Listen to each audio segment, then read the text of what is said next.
سب کوئی یہ بات مانتا ہے کہ اب حضور کے بعد کوئی مرکز ہدایت نہیں آئے گا، جو دین ہم لیں گے نہ حضور سے لیں گے، وہ مسلم ہے، اس کو کافر نہیں کہہ سکتے۔ اب رسول کریم علیہ السلام اس دنیا میں ہمارے سامنے نہیں ہے کہ ہم آپ سے مسئلہ طے کرا دیں۔ کتابیں جو ہم تک پہنچی ہیں اس میں لوگوں نے بہت مختلف قسم کی رپورٹیں لکھی ہیں۔ کتابیں سب گروہوں کے پاس ایسی ہیں، بڑی بڑی ہیں، عالموں نے لکھی ہیں، پرہیزگاروں نے لکھی ہیں۔ ایک طرف ایسی ہسٹری ہے جس میں لوگوں کے ظلم ہی لکھے ہیں، جن کو ہم صحابہ کرام کہتے ہیں۔ میں اور آپ تو چونکہ سنیوں میں پیدا ہوئے، ہمارے دلوں میں تو ان کی حقیقت ہے، ہم سمجھتے ہیں کہ ان کو برا کیوں کہ، مگر آپ ذرا اگر صبر کر کے حوصلہ سے کام لے کر کتابیں دیکھیں ان کی بھی، اور اپنی کتابوں میں جو نشاندہی کرتے ہیں ان کو ذرا دیکھیں، اور تھوڑا سا یہ سوچیں کہ بھئی ان کی بات بھی تو کوئی سوچنی چاہیے۔ پھر میں اس وقت بیان نہیں کروں گا کیونکہ پھر بات پھیل جائے گی، کوئی بدمزگی ہو جائے گی، آپ خود کہیں گے کہ یار وہ بھی معذور ہے۔ اگر ایسے سلوک انہوں نے کیے حضور کی اولاد سے تو کیوں ان کو پھر نیک کہا؟ اب وہ بیان کرنے کی باتیں نہیں کہ ان کو کھولا جائے، پھر تو شیعہ سنی بحث چھڑ جائے گی۔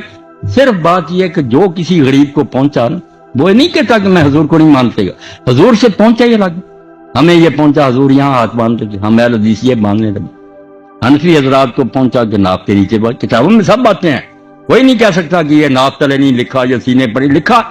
اب جس کو جس پر تسلی ہو جاتی ہے کہ میرے خیال میں یہ بات زیادہ درست ہے، اس پر عمل کرتا وہ یہی سمجھ کر ہے کہ ہدایت حضور سے لے۔ اب شیعہ حضرات نے دیکھا، ان کی بات چھوڑیں، نماز کی بات، اب میں اپنی کتابوں کی بات کرتا ہوں۔ اگر کسی نے پڑھا ہے تو مصنف ابن ابی شیبہ دیکھے، یہ سب لوگ امام بخاری اور مسلم کے استاد تھے، ان سے پہلے انہوں نے کتابیں لکھی۔ اس میں الگ باب ہے کہ ان لوگوں کا بیان جو نماز ہاتھ چھوڑ کر پڑھتے، اب اس میں کون آدمی آتا؟ یہ ہم صحابہ کے عاشق کدھر جائیں گے پھر کہ عبداللہ ابن زبیر رسول اللہ کی پھوپھی کے بیٹے ہیں، یہ عبداللہ ان کا بیٹا ہے اور حضرت ابوبکر صدیق کا نواسا، ہاتھ چھوڑ کر نماز پڑھتا، اتنا بڑا صحابی۔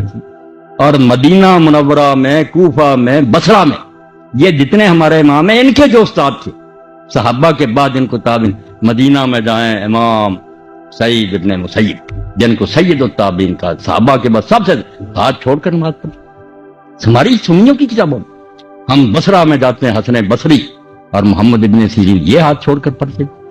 مکہ میں یا کوفہ میں آتے ابو حنیفہ رحمۃ اللہ علیہ کے استاد دادا ابراہیم نخعی، یہ ہماری کتاب میں۔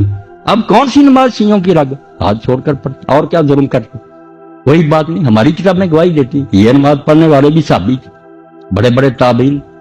اور کوئی بات بتائیں، یہ کلمے کی کیا بات ہے؟ کلمے کی کوئی بات نہیں، یہ بھی انہوں پڑھ مولویوں نے بات بنا رکھی ہے، جو کلمہ ہم پڑھتے ہیں ناراض نہ ہونا، آپ بات چل پڑیے۔ یہ کہاں قرآن میں لا الہ الا اللہ محمد رسول اللہ کو دکھایا مجھے قرآن میں، حدیث رسول میں دکھایا کہیں یہ کلمہ طیبہ؟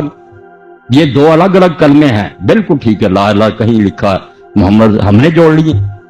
حضور نے تو جو کلمہ بنایا وہ شیعوں اور سنیوں کا ایک ہے، کلمہ شہادت، حضور وہ پڑھاتے تھے، اشہد ان لا الہ الا اللہ وحدہ لا شریک لہ واشہد ان محمد رسول اللہ، وہ ہے کلمہ۔ یہ ہمیں دو جمع کیے، انہوں نے ایک تیسرا بھی اکٹھا کر لیا، اگر کوئی چوتھا بھی کر لے کہ ساتھ ہی کہ ابوبکر صدیق عمر فاروق، کچھ بھی نہیں بگڑتا، نیک باتیں اکٹھی کرتے ہیں۔ یہ کوئی اسلام کے کلمے نہیں، نہ کوئی دین اس سے بگڑتا ہے، اچھی باتیں جو اکٹھی کرتے ہیں۔ عثمان ذوالنورین کر لیں آپ بھی کلمہ، یہ کریں، یہ کلمہ کوئی نہیں ہے، یہ کلمہ طیبہ۔ آپ بھی حیران ہوں گے کسی آیت میں نہیں اس طرح بنا بنایا آیا، کسی حدیث میں نہیں، دو الگ الگ چیزوں کو لے کر ہم نے اکٹھا کر دیا۔ انہوں نے بھی اگر کہہ دیا علی ولی اللہ تو ہم بھی مانتے ہیں کہ علی جو تھے اللہ کے ولی تھے، کوئی شک والی بات؟ اس طرح کی باتوں سے دین نہیں کوئی بگڑتا، یہ آپ کہہ لیں کہ پیار سے انہوں نے کر لیا۔ ہمارے ہاں یہ بریلوی دوست جو ہیں یہ اذان سے پہلے یہ اثرات کہتے ہیں، بعد میں کہتے ہیں، ہم کہتے ہیں حضور نے نہیں کہی، یہ صحابہ نے اس لیے نہیں کہنی چاہیے، مگر یار اس میں کوئی کون سی کفر کی بات تو کوئی نہیں نا، درود شریف انہوں نے پڑھ دیا، کوئی اسلام سے نکل گیا؟ عقل سے کام لیا کریں، جتنی بات غلط نظر آتی ہے کہ حضور کا طریقہ کہہ لیں، مگر کافر نہیں، کوئی غلط بات نہیں، درود شریف ہر وقت پڑھا جاتا ہے، کوئی صبر سے بھی کام لینا، کچھ نہیں بات۔ اور کون سی بات چیزوں نے کیا دی؟ تین نمازیں کوئی نہیں پڑھتا، کوئی مسلمان نہیں کہتا کہ تین نمازیں، سب جانتے ہیں کہ 5 نمازیں، ان کے 5 کے نام ہیں، 5 کی رکھتے ہیں سارے مسلمانوں کی ایک ہیں کہ 2 فجر کی ہیں، 4 ظہر کی ہیں، 4 عصر کی ہیں، 3 مغرب کی ہیں، 4 عشاء کی۔ شیعہ کی بھی اتنی ہیں، سنیوں کی بھی اتنی۔ اب مسئلہ کیا ہے؟ جمع بین الصلاتین، کہ 2 نمازیں اکٹھی پڑھی جا سکتی ہیں۔ یہ جب ہم پڑھی حدیثوں کو دیکھتے ہیں، ٹھیک ہے، جب زد آ جاتی لوگ زد میں دورتے۔ شیعوں کی کتابیں میں نے پڑھی، ان کے علماء بھی میں جانتا ہوں، وہ سارے مانتے ہیں، مگر روک نہیں سکتے، جانتے وہ بھی ہیں کہ الگ الگ 5 وقتوں میں پڑھنا۔ ہماری طرح وقت لکھے ہوئے کہ زور یہاں تک ہے، اثر یہ بالکل ہمارے والے طریقے. صرف فرق یہ ہے کہ حضور نبی کریم صلی اللہ علیہ وسلم نے یہ اب ہماری زد ہے کہ ہم نے اکٹھی کرنی چھوڑ دی. رسول کریم علیہ السلام سے صحیح حدیث ہے، چاہے امام ترمذی کہتے ہیں اس پر کسی نے عمل نہیں کیا، یہ تو آپ کی اپنی مرضی. حدیث میں کوئی خرابی ہے کہ آپ نے مدینے میں ہوتے ہوئے نہ سفر تھا، نہ بارش تھی، نہ خطرہ تھا، نہ بیمار تھے، زور اور عصر کی 2 نمازیں اکٹھی پڑھ، 4 فرض اس کے 4 8 مغرب اور عشاء کی، بالکل صحیح حدیث، کوئی شک نہیں. اب بلا وجہ اکٹھی.